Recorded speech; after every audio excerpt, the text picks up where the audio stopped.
brought to you by Silver Pumps. Top quality और consistent performance के लिए सिर्फ सिल्वर पंप्स, नाम याद रखना। सांसद रामजी लाल सुमन की कोई हैसियत नहीं है। ये बयान केवल और केवल अखिलेश यादव ने दिलवाया है और वो केवल जातियों में, सनातनियों को जातियों में लड़ाना चाहते हैं और उनका दिया हुआ बयान है। माफी तो किसी कीमत पे भी रामजी लाल की सुमन की माफी से तो काम भी नहीं चलेगा ना।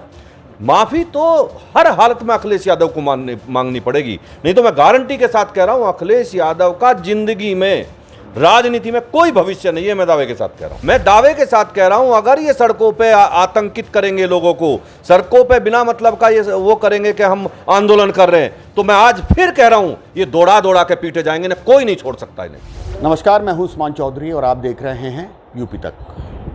बीजेपी के फायर ब्रांड नेता संगीत सोम आजकल फिर चर्चाओं में हैं। लगातार अपने बयान को लेकर के वो चर्चाओं में रहते हैं और एक बार फिर चर्चाओं में हैं।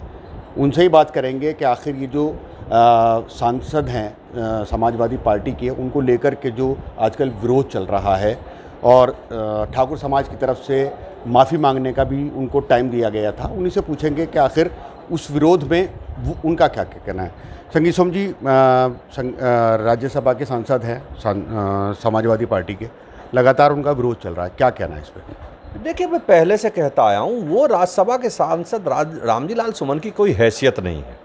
ये बयान केवल और केवल अखिलेश यादव ने दिलवाया है और वो केवल जातियों में, सनातनियों को जातियों में लड़ाना चाहते हैं, क्योंकि अखिलेश यादव जान चुके हैं कि 10 साल तुम्हें बाहर हो गए और अभी 25 साल और कोई मतलब नहीं है, कोई मतलब नहीं है।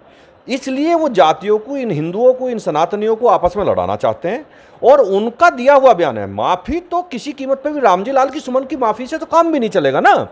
माफी तो हर हालत में अखिलेश यादव को मांगनी पड़ेगी, नहीं तो मैं गारंटी के साथ कह रहा हूं अखिलेश यादव का जिंदगी में, राजनीति में कोई भविष्य नहीं है। मैं दावे के साथ कह रहा हूं। समाज की तरफ से समय दिया गया था आज का कि माफ़ी मांग लेंगे, कोई माफ़ी नहीं आई। अब मुझे उसके बारे में नहीं पता है, लेकिन मैं जो कह रहा हूं कि हर हालत में अखिलेश यादव को माफी मांगनी पड़ेगी। राणा सांगा और महाराणा प्रताप जैसे योद्धा का अपमान कोई करके इस देश में तो राजनीति नहीं कर पाएगा साहब, किसी कीमत पर नहीं कर पाएगा, किसी कीमत पर नहीं करने देंगे। क्या लगता है आपको इस तरीके की बयानबाजी क्यों हो रही है? बिल्कुल, देखिए अखिलेश यादव बौखला गए हैं और मैं हमेशा से कहता हूं ये सत्यता है। आप देखिए अखिलेश यादव के अंदर बाबर, औरंगजेब, इन ऐसे आक्रांता और आतंकियों की आत्मा प्रवेश कर चुकी है।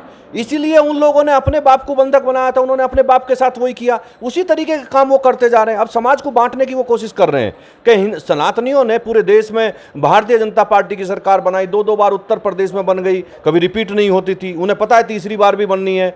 इसलिए वो सनातनियों को आपस में लड़ाना चाहते हैं और मैं दावे के साथ कहता हूं अखिलेश यादव इस बार 40 सीट उत्तर प्रदेश में पार नहीं कर रहे हैं विधानसभा में।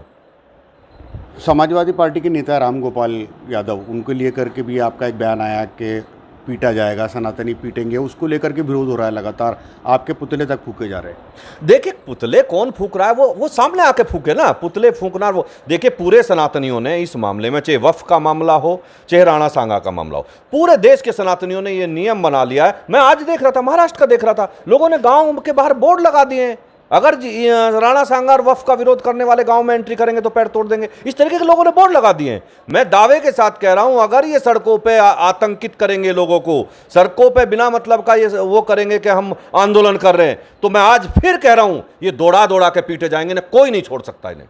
आपकी तरफ से भी पिटाई होगी?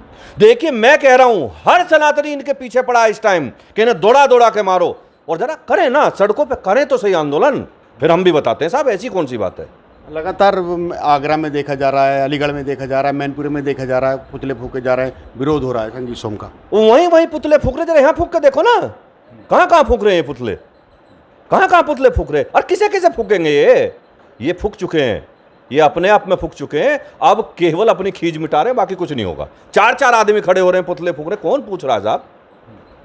वक्फ बिल को लेकर के लगातार विपक्ष जो है हावी है, आपने देखा कि किस तरीके से बयानबाजी हो रही है, इस पे क्या कहना है? कुछ नहीं है, ये वो लोग हैं जिन्होंने वक्फ की ज़मीन पर कब्जा किया हुआ है, अपने मॉल बनाए हुए हैं, अपने दुकान बनाई हुई हैं, इनके रोजगार चल रहे थे, इनके दलाली चल रहे थे, वो बंद हो गई है। चाहे ओवैसी हो, चाहे अखिलेश यादव हो, ये कोई कुछ कर लो। अच्छा, अखिलेश यादव का आपने उस दिन भाषण सुना? आप संसद में सुनते, वो चाइना की बात कर रहे थे, वक्फ की बात नहीं कर रहे थे। तो इसी से मुस्लिमों को समझ जाना चाहिए कि ये क्या चाहते हैं, ये केवल मुस्लिमों को लॉलीपॉप देना चाहते हैं, बाकी कुछ नहीं करना चाहते। मुस्लिमों को किधर जाना चाहिए? मुस्लिमों को आंख बंद करके भारतीय जनता पार्टी को वोट देनी चाहिए। क्यों? इसीलिए देनी चाहिए कि मुस्लिमों के 3 तलाक क्या मुस्लिम बहनों के हक में नहीं हुआ? नहीं हुआ। आप सोचिए कि आज जम्मू कश्मीर में वहाँ विकास नहीं हो रहा है क्या? लोगों को रोजगार नहीं मिल रहा है क्या? वहाँ टूरिज्म नहीं बढ़ा है क्या? तो किसका भला हो रहा है? अगर वक्फ में भी हर गरीब आदमी का, हर गरीब मुसलमान का फायदा है। ये बड़े बड़े जो माफिया थे, ये जमीन कब्जाए बैठे थे, उनसे छूटेगी, गरीबों के काम आएगी, तो क्या मुस्लिमों का फायदा नहीं है क्या? इसलिए देना चाहिए। अच्छा, जो प्रदर्शन की बात 12 तारीख को हो रही है, उसमें क्या आप जाएंगे? नहीं, मैं शायद नहीं जा रहा हूं, लेकिन मुझे पता है कि बहुत बड़ा प्रदर्शन हो रहा है। पूरे देश से लोग वहां जा रहे हैं, पूरे प्रदेश से लोग जा रहे हैं, और राजस्थान और इधर से लोग आ रहे हैं। बड़ा प्रदर्शन हो रहा है, मेरी जानकारी में है। आखिरी सवाल ये है कि इस तरीके की जो बयानबाजी हो रही है, लगातार सांसद बयान देते हैं, फिर आपकी तरफ से रामगोपाल को बयान दिया जाता है, ये क्यों दिए जा रहा है? मतलब इस तरीके से क्यों हो रहा है? देखिए, किसी भी कीमत पे देश में बाबर और औरंगजेब की औलादों को पनपने नहीं दिया जाएगा साहब। उस्मान जी, मैं दावे के साथ कह रहा हूँ कि बाबर और औरंगजेब का ज़माना गया, सनातनी तरीके से रही है तो सब बढ़िया रहेगा। कौन है उनकी औलाद? आप भी जान रहे हैं, मुझसे क्यों बार बार कहलवा रहे हो? आप भी जान रहे हैं कौन है उनकी औलाद। तो ये संगीत सोम हैं जो अपने भाषण के लिए और अपने जो अंदाज है उसके लिए मशहूर है। बीजेपी के फायर ब्रांड नेता हैं, और आज फिर उन्होंने कहा है कि अपने बयान पे कायम है। अगर इस तरीके की बयानबाजी होगी तो दौड़ा दौड़ा कर पीटा जाएगा। उस्मान चौधरी, मेरठ, यूपी तक।